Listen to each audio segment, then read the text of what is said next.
Well, we're not protesting. You see, people do get this wrong. What we are here basically is we are praying. We are praying, as it says, for an end to abortion.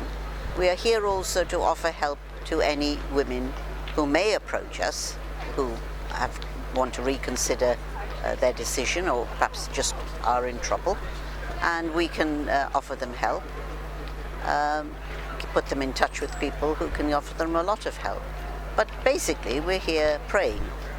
And we're not here to judge people or harass women or do any of those things. In fact, as many people have pointed out, we are more harassed against than harassing. Our opposition, we call them our future friends.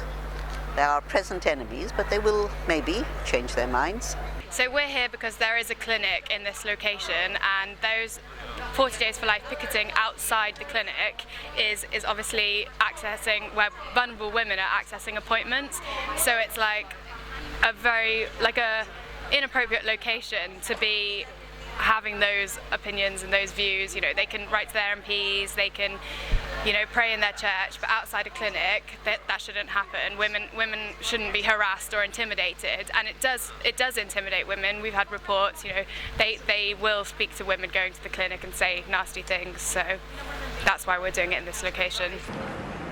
Originally, I moved here from Nigeria, an African country, obviously, and back home I was raised with this appreciation for human life, that when you see someone dying of hunger or poverty or war, needless death, you come to appreciate just the value of human life. And of course, we didn't have abortion back home. We didn't have legal abortion. But coming here to the UK about 10 years ago, with all the love I have for this country and all the appreciation I have for this country, I was really disappointed to realize that abortion rights were actually here. That means that a human life can actually be brought to an end at its very earliest stage.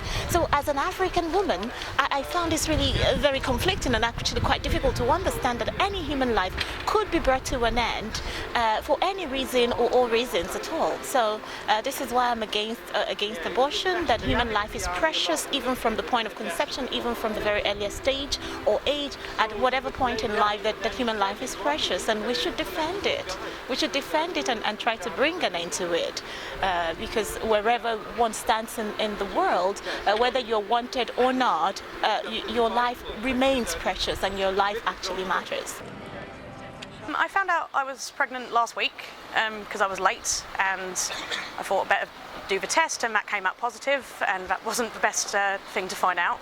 I'm currently very broke and living in a one-room bedsit with a coin-operated shower, so I'm not really in the best position to be raising a child right now. You're normally meant to talk about abortion in terms of, I'm sad about it, but it's a massive decision, but it's right for me, but I'm not sad about it. I'm not bothered by it. It's just another medical situation that I have to deal with, and it's going to be less complicated than trying to get dental work done from an emotional perspective, if that makes sense. So as callous as a lot of people do find that, it's, for a lot of women, it isn't a massive decision, it isn't a massive heartache, it is just a case of oopsies, let's get this dealt with now. What I would say to the other group is that there's people like me that are not fazed by this at all and that can just go in there, no questions asked, and not be upset about it. But a lot of the people that are going in there are in pretty nasty situations where they've perhaps got to go on chemo and they can't keep it, or they're in dire situations financially, and it's not right that they're out there making these people feel guilty for something that is, you know, pretty much out of their control. And these are the same people that would tell me that I'm